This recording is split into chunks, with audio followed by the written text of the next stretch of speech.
Hey y'all, it's me, Miss B. Today we're going to be analyzing the transformation of functions. So if you need to, go ahead and pause. I've already written down the definitions. I'm just going to be reading through them. So here's the vocabulary. We said, a parent function is going to be the simplest form of a function. Some examples of that are f of x equals, let me make this a little bigger. F of x equals x and f of x equals x squared. So basically there's nothing surrounding those things. A transformation is going to be any change to a parent function or a function. So those letters A, B, C, and D are those transformations, and f of x is our original function. We'll talk a little bit more about what each of those values does. A translation, you may be called those a slide, is going to be up, down, left, right. A reflection is a flip, but we're going to call it a reflection, is going to be over an axis or a line. All right, so first we're going to talk about graphing vertical translations. Now, if we're talking vertical, that's going to be change in our y value. So if I have that's fine. If I have a coordinate axis like this, and I have a change in y, this is my y-axis, that'll be up and down. So vertical translation, shift the graph up and down. Adding d to the outputs is going to shift it up d units. F of x plus d is how we would write that. Subtracting d from the outputs is going to shift the graph down d units. So it's exactly what you think. Okay, notice that d is on the outside of those parentheses. So we're going to jump into some examples here, now that you have those definitions. And we're going to graph and label f of x plus 5. I've already taken the liberty of labeling these for you. Pick a different color. I've already labeled them for you, so now all we have to do is transform them. Right now, let's just count our spaces so that way we can get an idea of what's going to happen. So I'm going to move this point up 5. 1, 2, 3, 4, 5. Up 5, 1, 2, 3, 4, 5. 1, 2, 3, 4, 5, and 5. I don't think that one was right. 1, 2, 3, off by 1. Okay, and then we're going to graph that.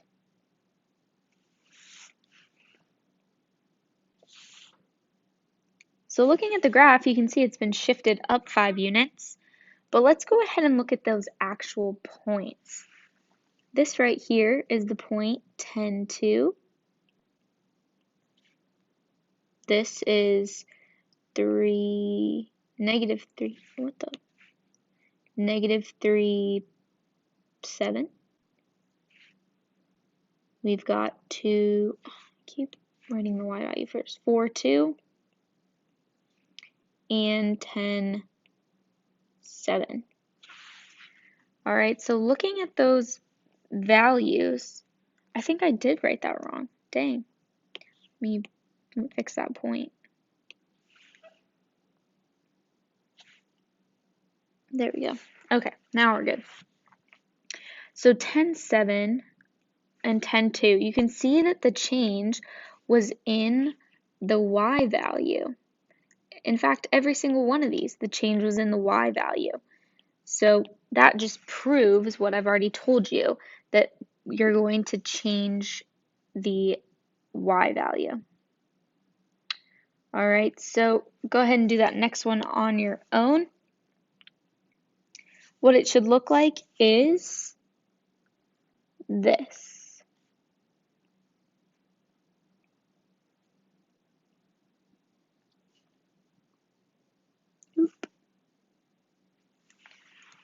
Okay, so all we did was we took those y values and subtracted 3 from them. Now we're going to look at the x, change in x. That's a horizontal translation. So if I have a coordinate axis,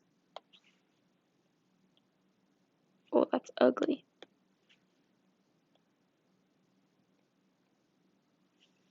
that's going to change this right here. So it's going to shift it left or right. This is where you need to pay attention a little bit. Adding c to the outputs, so that would be f of x plus c. That's actually going to shift the graph left, which is the opposite of what you'd think. You'd think add, you go positive. It's actually going to move it to the left. This f of x minus c is going to move it to the right. What happens inside the parentheses is the opposite of what you think. Also inside the parentheses is going to change the x values. Outside the parentheses changes the y values. All right, so let's, how did I even do that? Where are we at? Oh, right here. Okay, so graph and label f of x minus 5. So that's going to be going to the right 5 units. And we're going to look at our x and y values again. So let's go ahead and label those. This is 0, 0. Let's do 2, 2. And negative 4, 4, just for fun. Okay, so we're going right 5 units. Let's kind of change up the color here.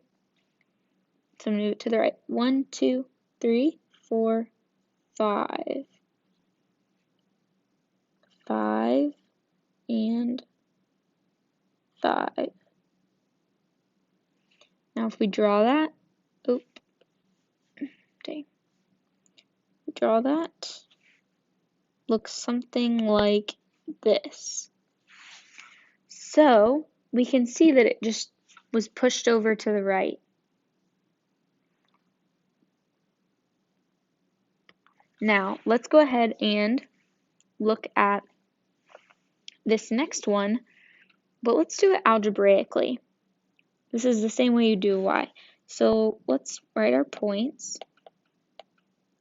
We've got x and we've got y. Some x points we have is negative 6, 0. Or coordinates. Negative 6, 0. We've got negative 7, negative 2. And negative, I don't know, third point. Circle 8. Let's do negative 2, negative 8. All right. So if we were doing this algebraically, what we would do is we would subtract 4 from each of these points. This would be x minus 4, and then y would stay the same. So negative 6 minus 4 is negative 10. Negative 7 minus 4 is negative 11. And negative 2 minus 4 is negative 6. Our y values don't change.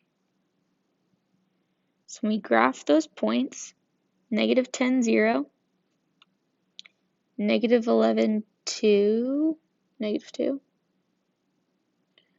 negative 6, negative 8, we can see that the graph has shifted to the right, to the left 4 units.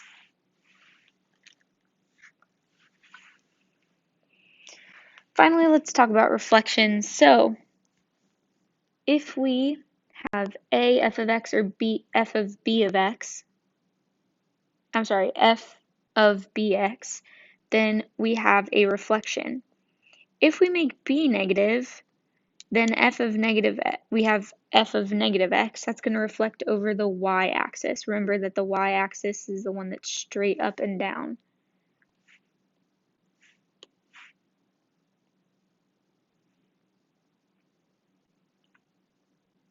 So let's go ahead and reflect that over. If you remember, it's equidistant. So if this is 6 away from our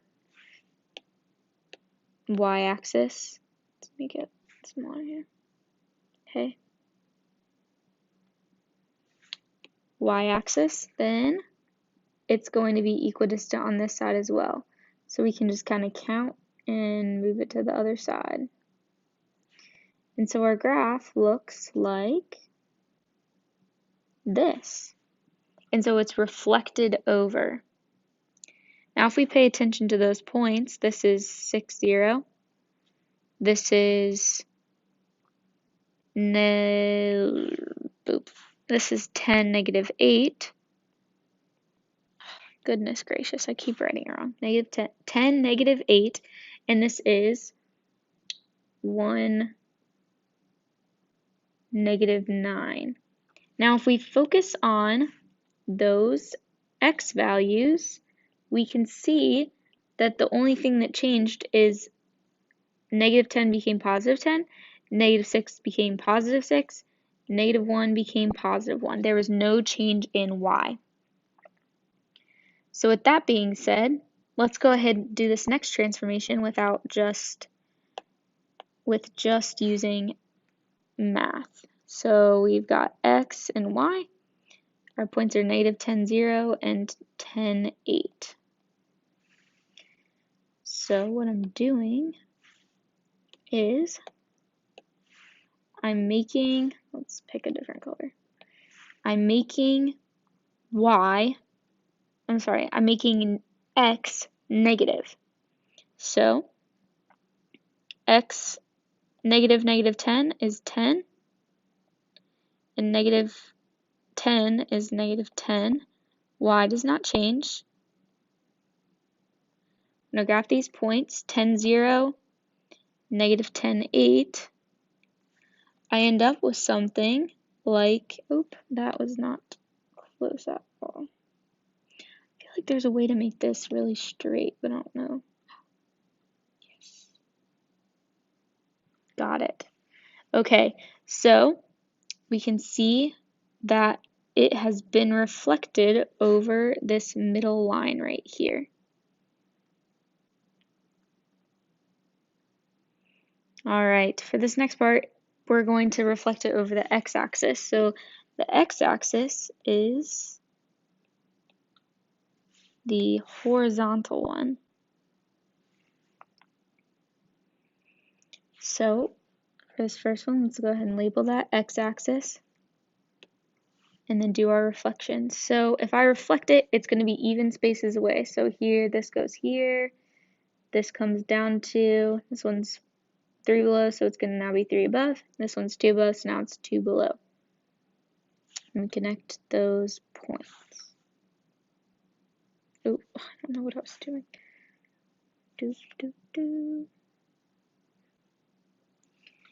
Alright, so let's pay attention to those points. This is negative 10, positive 3.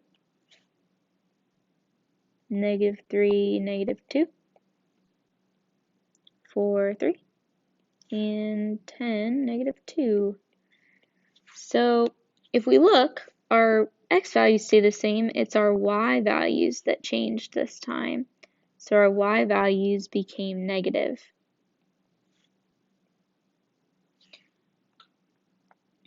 Okay, so our y values became negative. I don't know if we wrote that. Y values change sign. Up here, did we say that x value changes sign? We did. Wow, impressive. Okay, so for this next one here, I want you to do the same thing, except we're going to do it algebraically. So I've got up my points. We've got, I don't even know, 10, 8, and 2, 3. And we're going to do those reflections now. It's reflecting over, it's reflecting over the x-axis this time. So what's happening is y values are changing sign. What that means is x stays the same and y is going to become negative. So I get negative 8 and negative 3. So graphing those points, 10, negative 8, and 2, I'm sorry, I wrote that down wrong. This should be negative 2, negative 3, or negative 2, positive 3. This now ends up being negative 2, negative 3. So when I draw those 2 points,